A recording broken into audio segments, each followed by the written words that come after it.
Matt from Fresh Mornings, Lance Chilton from thechiltonteam.com, and Lance, of course, as we gear up, the holiday season is here. Yep. Also, we've got some changes to mortgage rules coming Yes, up. It's our New Year's gift from the federal government. Yes, New Year's Day, new regulations take effect. It's called, I'm going to try and make the boring simple, it's called the B20 stress test. Okay. And it's designed to make sure that people can afford to buy their houses. So what they'll do is your lender will do the math to see if you can afford to make a payment that is equal to either 2% more than the posted bank rate or the Bank of Canada's 5-year benchmark rate. You're still awake, that's actually. Yeah, I'm here. But Yep. no, I figured out a way to simplify. Okay. Yeah, rule of thumb is this, Yeah. 5%.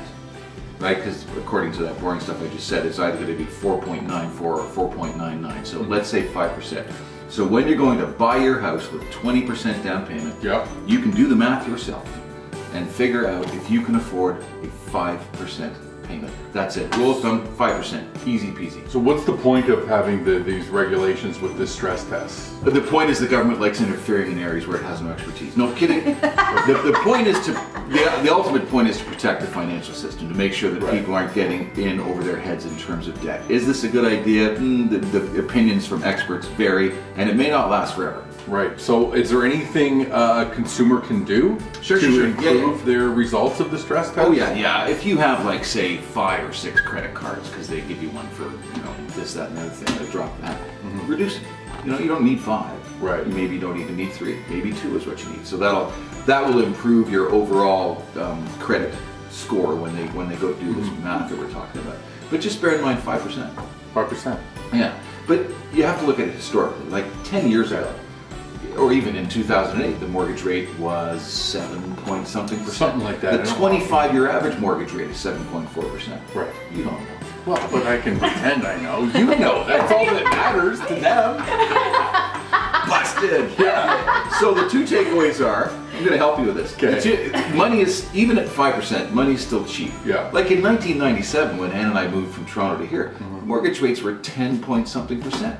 Right. So, and even in 08, it was still 7-point-something%. 7.37% is the 25-year average. Money is still cheap. Remember that, and remember the 5% rule of thumb, which you should do anyway, because you don't ever want to be house poor. That's it. And don't panic, and don't listen to all the people saying, "Oh, the mortgage rates are getting," because they're not.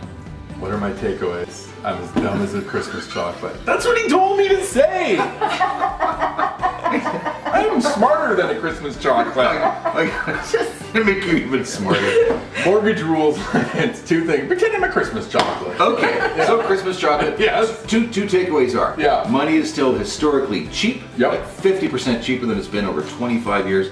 And the second rule is the 5% rule of thumb. Always do the math based on interest rates being 5%, even though they're not, and they may never be soon anyway. Which you should do anyway, because you never ever want to be house poor. So what I'm doing. 5%, Yep. and money's still cheap. Also, you forgot the biggest thing of all. What's that? Thechiltonteam.com. That's where you want to go to get all Is kinds it of information. www.